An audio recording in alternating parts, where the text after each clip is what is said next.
Hello friends, स्वागत आहे तुमचं पुन्हा एकदा बाईट्स विथ प्रणू चॅनल मध्ये। मी आहे प्रणू, ही आहे मम्मी आणि तुम्ही आपल्या चॅनल मध्ये पाहता फूड, कुकिंग आणि ट्रॅव्हल रिलेटेड व्हिडिओज। सो जसं की तुम्हाला माहिती आहे, सध्या कैऱ्यांचा भरपूर असा सीझन सुरू आहे। आता लवकरच आंबा यायला सुद्धा सुरुवात होणार आहे। तर आता मार्केटमध्ये बऱ्याच वेगवेगळ्या प्रकारच्या कैऱ्या भेटतात। तर अशाच कैरीचा आज आपण चटपटीत असा चुंदा बनवणार आहोत। फक्त एका कैरीपासून हा चुंदा बनणार आहे आणि तुमच्या घरात कोणत्याही प्रकारची कैरी असू दे, म्हणजे कलमाची असू दे, तोतापुरीची असू दे किंवा पायरीची कैरी असू दे, कोणत्याही प्रकारची कैरी असू दे, ह्या कैरीचा चुंदा अगदी अप्रतिम बनणार आहे। चला तर मग अजिबात उशीर न करता आपण लगेचच रेसिपीला सुरुवात करूया। आता कैरीचा चुंदा बनवण्यासाठी सगळ्यात पहिल्यांदा तर आपण इथे एक कैरी घेतलेली आहे।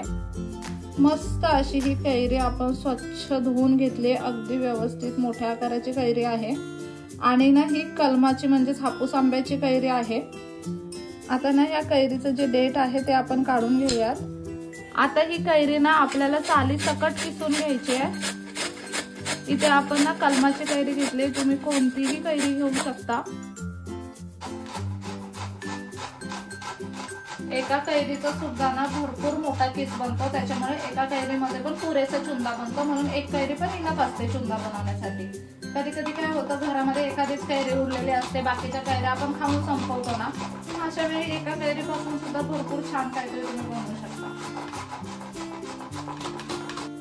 इथे तुम्ही पाहू शकता एक कैरी मस्त अशी किसून घेतली आपण, साली सकट कैरी किसलेली आहे आणि भरपूर असा कैरीचा किस इथे झालेला आहे। एका कैरीपासून अगदी भरपूर किस होतो।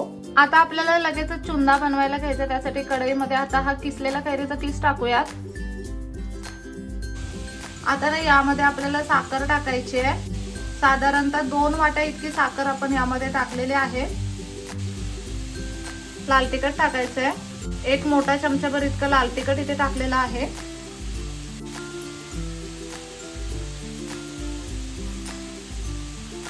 चवीप्रमाणे मीठ टाकले आपण इथे। आता हे सगळं छान असं मिक्स करून घ्यायचं आहे।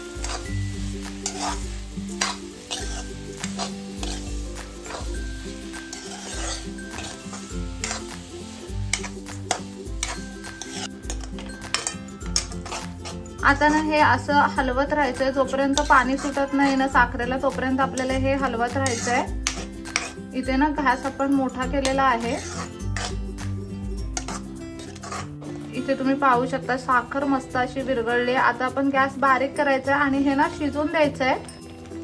पूर्ण ही जी साखर आहे ना ही घट्ट होईल, चुंदा अगदी मस्त असा घट्ट होईल ना तोपर्यंत आपल्याला हे शिजून घ्यायचंय। आता ह्या चुंद्यामधलं जे पाणी आहे ना ते पूर्णपणे सुकून जाईल आणि चुंदा मस्त असा घट्ट होईल ना तोपर्यंत आपल्याला हा चुंदा शिजून घ्यायचा आहे। असं ना मध्ये मध्ये त्याला चमच्याने हात फिरवत जायचं, म्हणजे तो कुठे खाली लागला जाणार नाही, करपला जाणार नाही किंवा ना खराब सुद्धा होणार नाही। अशा पद्धतीने साधारणतः 2-3 मिनिटांनी एकदा ह्याच्यामध्ये चमचा फिरवत राहायचं आणि ना हा चुंदा आता आपल्याला शिजवून घ्यायचा आहे अगदी व्यवस्थित असा घट्टसर होईपर्यंत।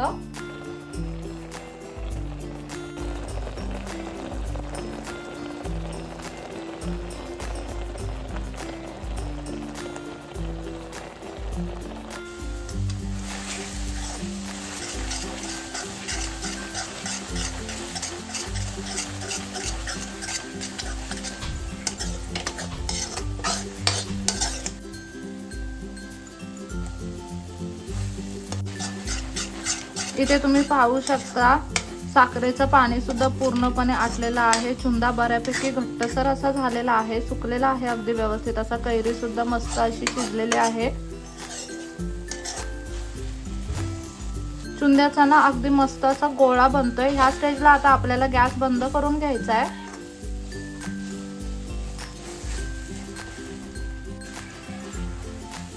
आणि आता ना थोडा वेळ हा चुंदा आपल्याला अशा पद्धतीने पसरवून थंड व्हायला ठेवून द्यायचा आहे।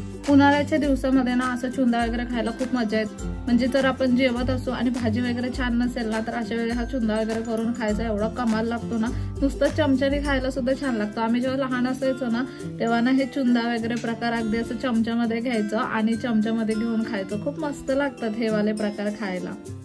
हा चुंदा आपण अगदी छान असा गार करून घेतलाय साधारणतः 10-15 मिनिटासाठी।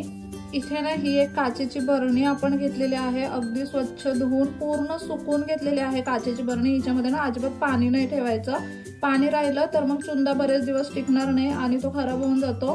त्याच्यामुळे एकदम कोरडी हवाबंद बरणी घ्यायची एखादी। आता हा चुंदा ना आपल्याला ह्या बरणीत भरून ठेवायचा आहे।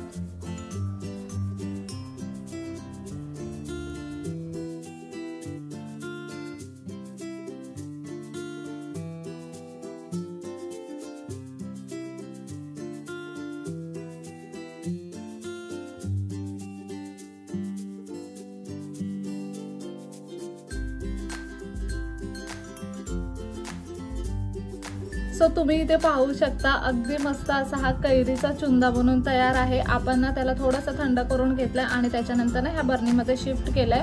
अशा पद्धतीने हवाबंद बरणीमध्ये ठेवलं ना तर हा महिनाभर काय वर्षभर सुद्धा अगदी आरामात टिकतो। फक्त ना बरणी मस्त अशी काचेची बरणी घ्यायची, हवाबंद बरणी घ्यायची आणि ना मेन पॉईंट म्हणजे बरणी व्यवस्थित धुवून घेतली की ती छान अशी पुसून सुद्धा घ्यायची। त्याच्यामध्ये पाणी अजिबात ठेवायचं नाही, जर पाणी ठेवलं ना तर मग याला बुरशी लागू शकते, कारण आपण बरेच दिवस ठेवतो ना ह्याला। आता ना आपण लगेचच हा चुंदा कसा झालाय ते टेस्ट करून बघूया। आता हा तर ना फक्त एकाच कैरीचा बनवलाय आपण, त्याच्यामुळे हा लगेचच संपणार आहे। आणि ना हा तुम्ही तोंडी लावण्यासाठी सुद्धा खाऊ शकता किंवा मग ना नुसताच पण हा नुसता खायला खूप छान लागतो। आम्ही लहानपणी ना खूप खायचो हा नुसताच चुंदा। आणि प्रवासाला जाताना ब्रेड वगैरे बरोबर पण छान लागतो।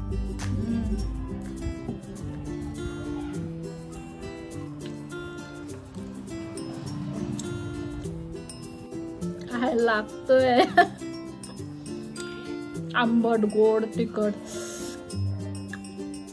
असं चमचा तोंडामध्ये घातला ना की फ्लेवर्स एकदम ब्लास्ट होत आहेत तोंडामध्ये, खूप भारी लागतं। हा ना ऍक्च्युअली 2च दिवसामध्ये संपू शकतो, इतका भारी झालाय। तुम्ही ना भरपूर कैऱ्यांचा चुंदा सुद्धा बनवू शकता।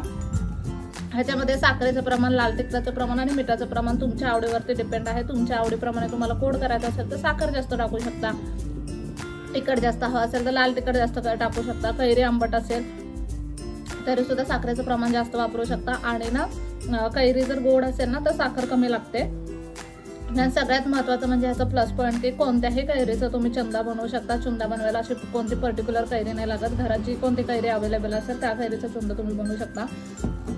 पण ह्या उन्हाळ्यात जर तुम्ही चुंदा अजून बनवला नसेल ना तर नक्की एकदा ट्राय करा। अगदी कमालीचा पदार्थ आहे, तोंडी लावण्यासाठी म्हणा किंवा नुसताच खाण्यासाठी म्हणा।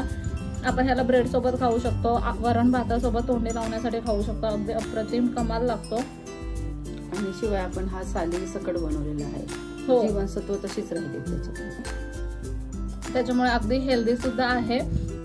भरपूर प्रमाणात बनवलात ना की हवाबंद बरणीमध्ये ठेवा, वर्षभर सुद्धा चुंदा अजिबात खराब होत नाही, त्याला अजिबात बुरशी लागत नाही। जेवढा कोरडा बनवाल तेवढा तो जास्त टिकतो। साखरेचं प्रमाण थोडं जास्त, हो जेवढा कोरडा तुम्ही चुंदा बनवाल ना तेवढा तो जास्त महिने म्हणा जास्त महिने टिकतो। जेवढा ओलसर असतो ना तेवढा लवकर संपायचा। त्याच्यामुळे चुंदा जर खूप वेळ ठेवायचा असेल तुम्हाला तर मात्र तो ना कोरडाच बनवायचा। आपण ज्या कन्सिस्टन्सीमध्ये बनवला ना त्या कन्सिस्टन्सीमध्ये सुद्धा तुम्ही बनवला तर 7-8 महिने अगदी आरामात हा चुंदा टिकेल। आता ही वेगळी गोष्ट आहे की आपण खातो तो भरपूर, त्याच्यामुळे तो एवढा टिकत नाही, कारण की एकदा तोंडाला लागलं की ह्याला खातच राहावंसं वाटतं। ह्या सीझन मध्ये अजून जर चुंद्याची रेसिपी बनवली नसेल ना तर आजच मार्केटमध्ये जा, पहिल्या कैऱ्या घेऊन या आणि घरी हा चुंदा बनवा। सगळेच अगदी आवडीने खातील। खूप छान अप्रतिम असा पदार्थ आहे, खूप सोपा आहे आणि अगदी झटपट बनतो, अजिबात कष्ट लागत नाहीत बनवायला असं तुम्ही म्हणू शकता। सगळं घरगुती सामान वापरून आपण बनवलेलं आहे। लाल तिखट, मीठ आणि साखर आपल्या घरी कायमच असतं आणि त्याच्यातच आपण हा चुंदा बनवलेला आहे। अतिरिक्त ह्यात काही वापरलेलं नाहीये, तरी ह्याची चव जर तुम्ही खाल ना तरच तुम्हाला कळणार आहे। नक्कीच ही रेसिपी तुम्ही घरी ट्राय करा। कसा वाटला व्हिडिओ मला कमेंट करून नक्की सांगा। चला तर मग नेक्स्ट व्हिडिओ मध्ये भेटूया, तोपर्यंत मस्त खा, भरपूर फिरा आणि आनंदी राहा। बाय।